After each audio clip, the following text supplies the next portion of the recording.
नमस्कार मित्रांनो, स्वागत आहे तुमचं एका नवीन व्हिडिओमध्ये। आज मित्रांनो व्लॉगची सुरुवात मी डायरेक्ट रेल्वे स्टेशनवरून करू राहिलो। तुम्ही पाहू शकता रेल्वे स्टेशन आहे बडनेरा। रेल्वे स्टेशनवर लिफ्ट दिसल्यानंतर पाय दुखवण्यात काहीच मजा नाही ना, म्हणून मी थेट लिफ्टमध्ये घुसलो। तर मित्रांनो आपण फायनली लिफ्टमध्ये बसलेलो आहे। तुम्ही पाहू शकता। आता काय कसं करायचं मला काही समजून नाही राहिलं। हे बटन दाबून पाहतो, खाली जाते काही तर काही नाही। इकडे बटन आहे। अशा प्रकारची लिफ्ट आहे। पहिली वेळ मी लिफ्टमध्ये बसलो, हे तर चालूच नाही झाले अजून। जी दाबून पाहतो, जी दाबा लागते वाटते। जी म्हणजे ग्राउंड फ्लोअर होते। हां, चालू झाली। तुम्ही पाहू शकता पहिली वेळ आपण लिफ्टमध्ये बसलेलो आहे। तर व्हिडिओ बनवायचा मुद्दा असा आहे का आपल्याला आता महूमध्ये जायचं आहे। आपण पोहोचलेलो आहे। आता तुम्ही पाहू शकता उघडते।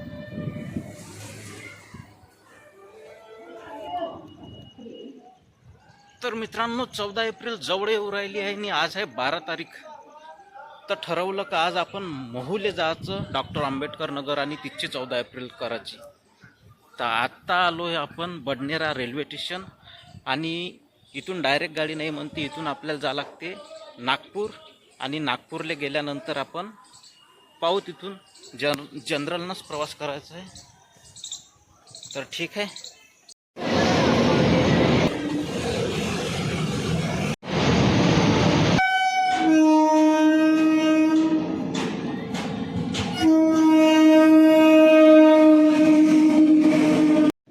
या स्टेशनवर जे मालगाडी आली त्या मालगाडीमध्ये होते शुद्ध प्युअर देशी चावल आणि ते कंट्रोलमध्ये आपल्याला गरीबाले वाटणार होते, म्हणून तिची ट्रकमध्ये लोड करणं चालू आहे। तुम्ही पाहू शकता पोतेच्या पोते लोड करणं चालू आहे गजानन ट्रकमध्ये।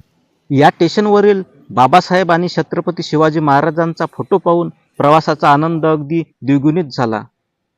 डॉक्टर आंबेडकर जयंतीसाठी रेल्वे कर्मचाऱ्यांनी 2500 आणि निळा ध्वज आपल्या क्वार्टरवर लावून दरवर्षी गावातील भीम जयंती तर आपण साजरी करतोच, पण यावर्षी बाबासाहेबांचा जन्म ज्या ठिकाणी झाला त्या ठिकाणी जायचा निर्धार केला आणि मी माझा प्रवास स्टार्ट केला तो रेल्वेच्या जनरल बोगीमधून।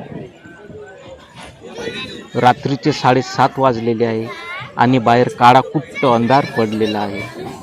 तुम्ही पाहू शकता काहीच दिसत नाही आणि अशा प्रकारे नागपूर स्टेशन आलं आणि स्टेशनवरील गर्दी तुम्ही अनुभवू शकता।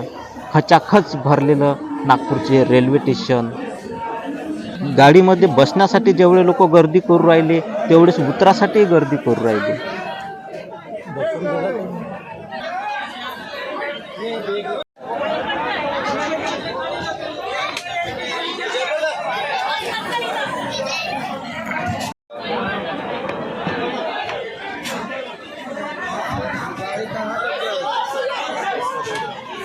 जबलपुर पता नहीं मुझे। नागपूरहून सुटलेली जबलपूर सुपरफास्ट एक्सप्रेस अर्ध्या मधातच कुठेतरी जंगलात थांबली आणि रात्रीची मशान शांतता, काळा कुट्ट अंधार दिसत होता। मी खिडकी लावून घेतली आणि आतमध्ये पाहू राहिलो। सर्व काही लोक झोपी गेलेली होती। कुणी सुटकेसवर मुंडकं ठेवून तर कुणी कायच्यावर काय ठेवून झोपलेलं होतं आणि 1:49 झाले आणि आता पोचलो आपण इटारसी जंक्शनमध्ये। या ट्रेनमधला प्रवास आपला अर्ध्यापर्यंतच होता आणि आता आपली वेळ आली आहे ट्रेन चेंज करायची। स्टेशनवर उतरून पाणी प्याले, नळावर गर्दी पहा। नमस्कार मित्रांनो, रात्रीचे 2 वाजलेले आहे आणि आता मी पोहोचलो इटारसी स्टेशनवर। तुम्ही पाहू शकता ना, बम पाऊस चालू आहे। नागपूरवरून डायरेक्ट ट्रेन नव्हती म्हणून मला नागपूरवरून इटारसी यायला लागला आणि इटारसीवरून आता दुसरी ट्रेन बदलवून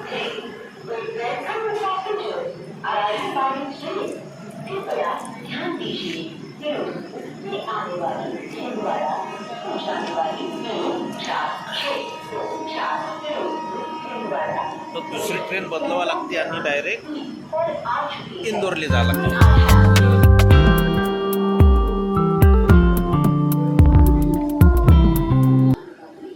उन्हाळ्यात पावसाळा सुरू झाला आहे, त्याच्यात मला 3-4 ट्रेना बदलावं लागू राहील.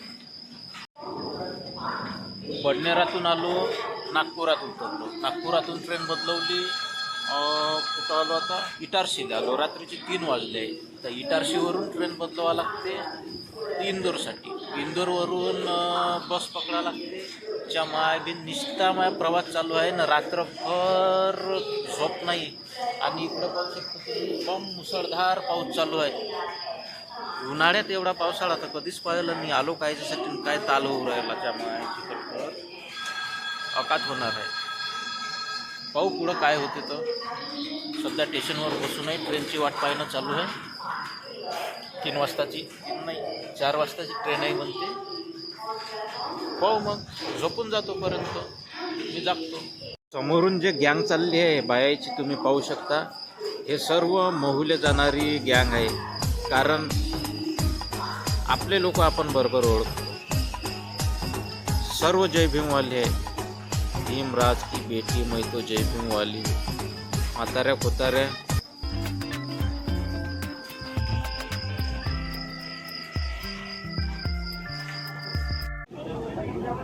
आता आपण ज्या ट्रेनमध्ये बसलेलो आहे त्या ट्रेनचं नाव तर माहीत नाही, परंतु ती इंदोरपर्यंत ट्रेन आहे हे नक्कीच माहीत आहे. आणि हा जो व्यक्ती उभा आहे ह्या व्यक्तीनं मला जागा दिली वरत बसण्यासाठी आणि त्याला उतरायचं आहे भोपाळला. म्हणजेच आता आपण राणी कमलापती स्टेशनच्या समोर आहे.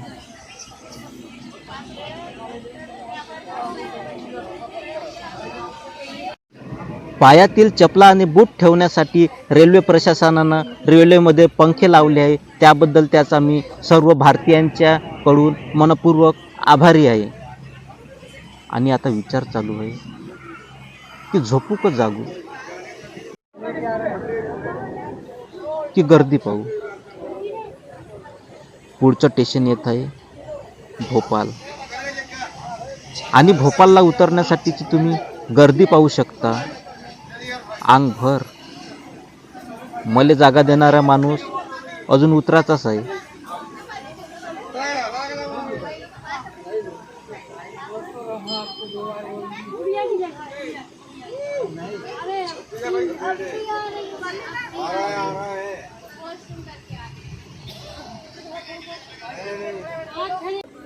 मित्रांनो, इटारसीवरून राणी कमलापती, देन भोपाळ, शेहोर, उज्जैन, देवास आणि शेवटचं स्टेशन इंदोर कधी आलं हे झोपीत असताना माहीतही पडलं नाही.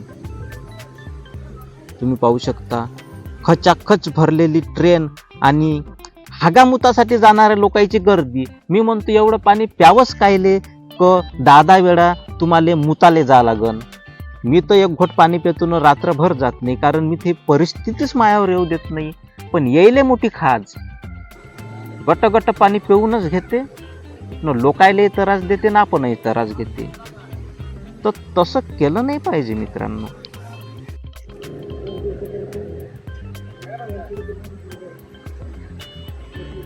मित्र हो, सकाळचे 5 वाजले आहे आणि आता आपलं डेस्टिनेशन जवळ येत आहे.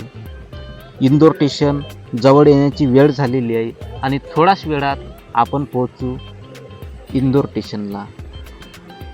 आणि तिथून आपल्याला महू जायचं आहे, म्हणजेच doctor Ambedkar Nagar. महूचा long form आहे की मिलिटरी हेडक्वार्टर ऑफ वॉर.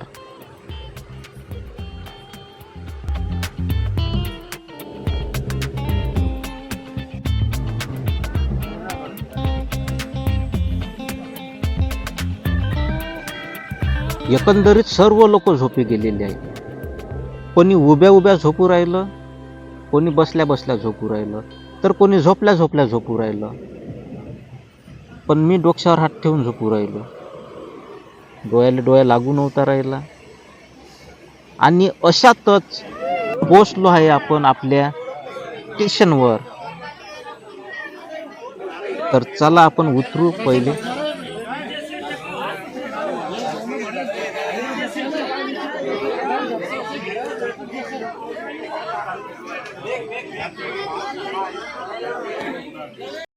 तर फायनली मित्रांनो आता आपण पोचलेलो आहे. ट्रेनमधून उतरून एक सुटकेचा दीर्घ श्वास घेतला आणि तुम्ही पाहू शकता इंदोर जंक्शन आणि गर्दी. Finally मित्रांनो आपण महूला आलेलो आहे. नाही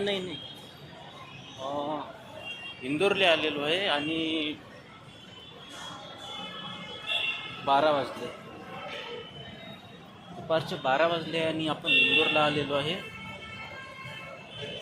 तुम्ही पाहू शकता हे पार्किंगचं स्थळ. आता एखादी बस किंवा ट्रेन पकडून आपल्याला जायचं आहे महू. 19-20 घंट्याचा प्रवास केल्यानंतर आता इंदोरमध्ये पोहोचलो आहे आणि आता तुम्ही पाहू शकता अशा प्रकारचं इकडचं वातावरण आहे. आणि आता इथं सर्वात जास्त आपल्याला दिसू राहिली इलेक्ट्रॉनिक वापर.